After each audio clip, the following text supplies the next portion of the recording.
This is just literally engineered to make you feel f***ing amazing, powerful, cool, but challenge you so you get gratified when you overcome things and you do things you didn't expect you can do. And what's better than that? Hey guys, Dadix here. You did it. You got a combat radar added to the game only a few months from release. It may not be the complete minimap that K6 and some of the others were pressing for, but it is something.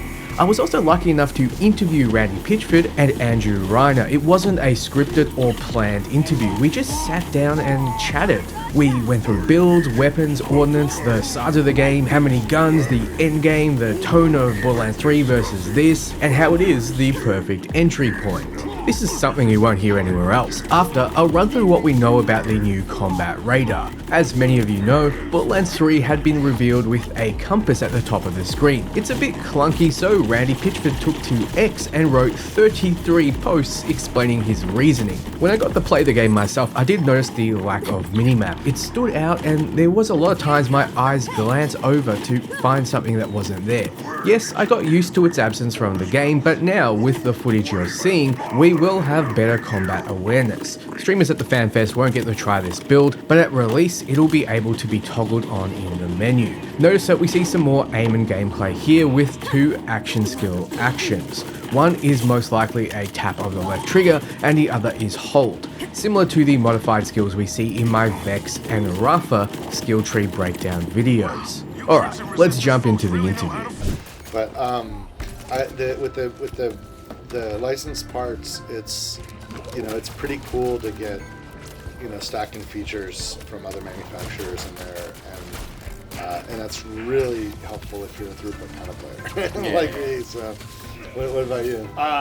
One of my favorite builds is Ripper guns with the throwing knives. Yeah. What you do is you're shredding enemies, you're closing the distance on them, and then you finish them with that throwing knife, and then you kind of walk through them like a blood shower. And it's just this beautiful symphony of chaos, carnage, and you just go through it. Is that with the ordnance? So you equip the throwing knives? Throwing knives on yours. Yeah. The cooldown is so quick.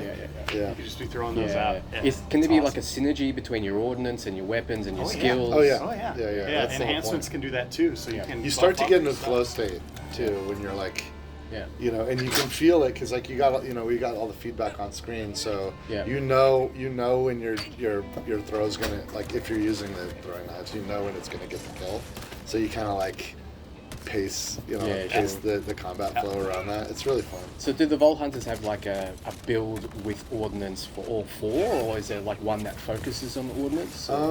Since it's any of them, it's less about, for the ordnance, it's less about which Vault Hunter you are, and it's more about like what pair you're going to do between your ordnance, your enhancement, and to whatever extent your skills will interplay with that. Because there's some ordnance and enhancement combinations that might make elemental play more interesting, or a specific element more interesting, and then some skills can amplify that.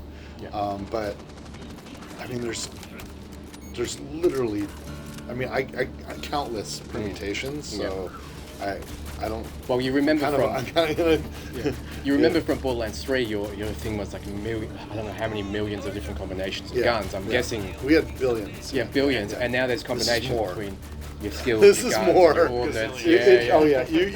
You could have 10 or 20, at least 10 or 20 unique weapons for every single person on the planet.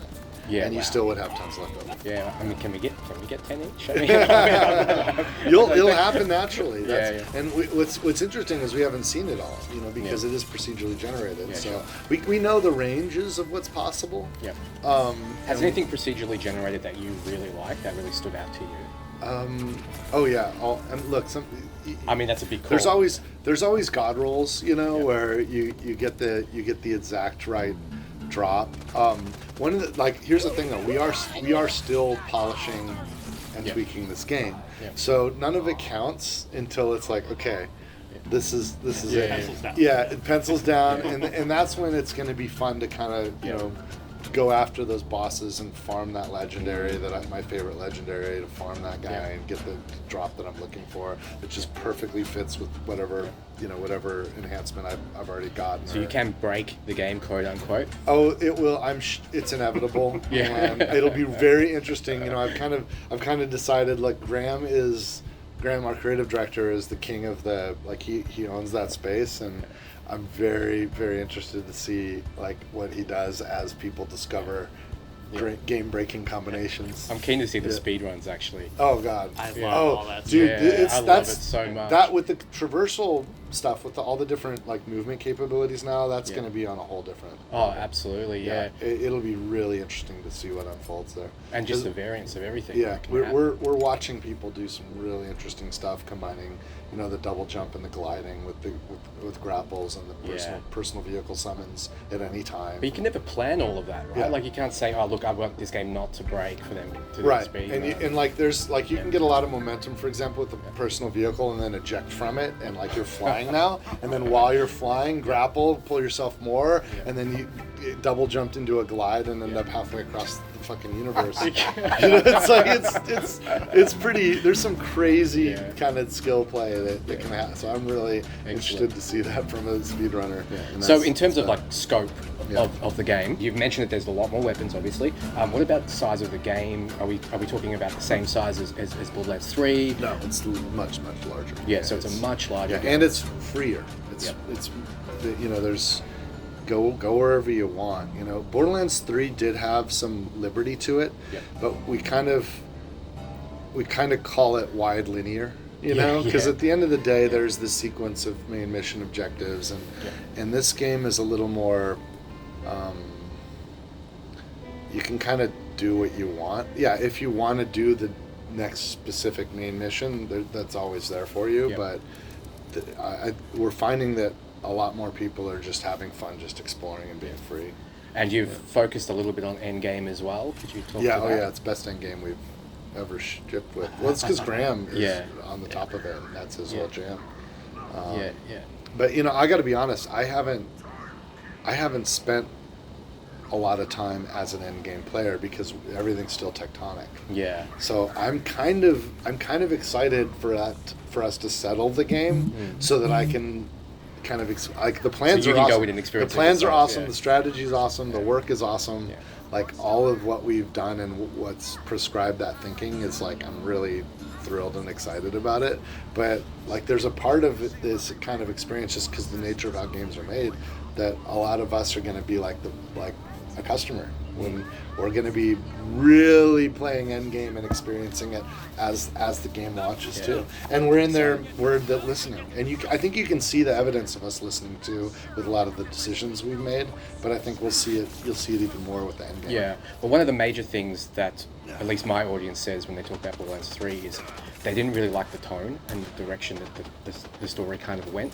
And you mentioned that you're taking it back to Borderlands 1, which was my entry point. Yeah. In what ways are you doing that? There's a few things. You know, one of the things in Borderlands 3 that I think worked against us was there was almost never a moment when there wasn't characters like talking or prodding you along. It was very dense with that stuff. And what's interesting is we've got way more recorded dialogue and way more story in Borderlands 4, but the world is so much larger that there's time to breathe and there's time to just kind of explore where there's not characters like barking at you. The other thing too that happened is we had this kind of, you know, we had like the main narrative in Borderlands 3, but we also had, we gave a lot of liberty to, you know, designers and other creatives to build side missions and side quests. And some of the themes got doubled up on, and some gags kind of felt like they were like overly dense, you know? And that was less because we designed it that way and more because we wanted, like one of the things that I think makes Gearbox great is you can feel the game maker in the you can feel us caring, right?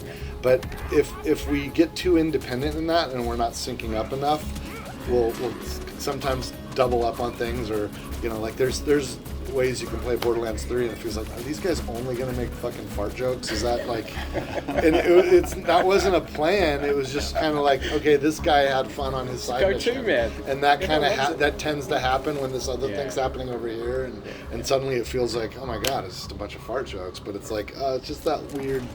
Yeah. So like we've had a lot more care in how that all works out. And the other thing More too, cohesion, I guess.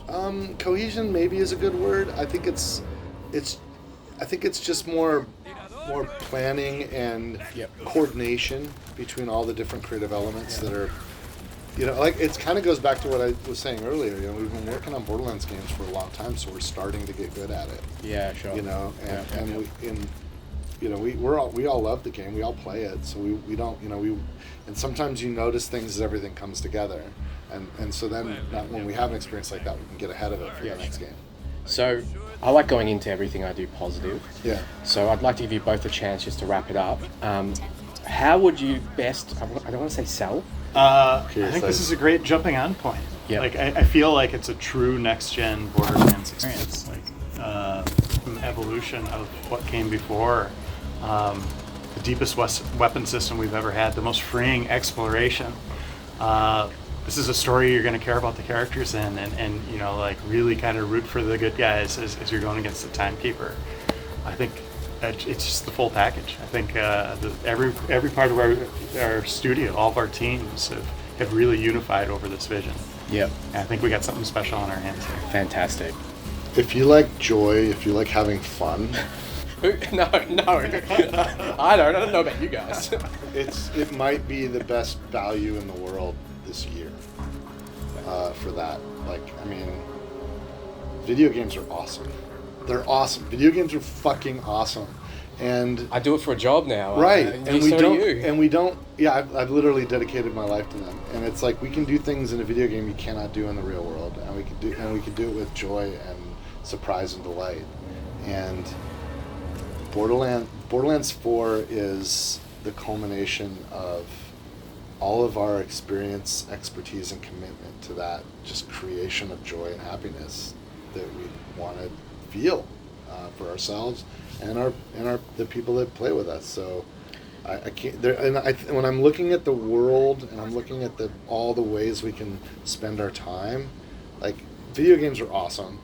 A crafted experience that's designed for your enjoyment is like, there's something about that's different. Yeah, we could doom scroll on TikTok or whatever, but there's like, you're gonna get all over the place, and some of that shit you might feel shitty about. You know what I mean? Like, this is just literally engineered to make you feel fucking amazing, powerful, cool, but challenge you, so you get gratified when you overcome things and you do things you didn't expect you can do. And what's better than that? And when you think about all of what's in there, like, we've been so fortunate.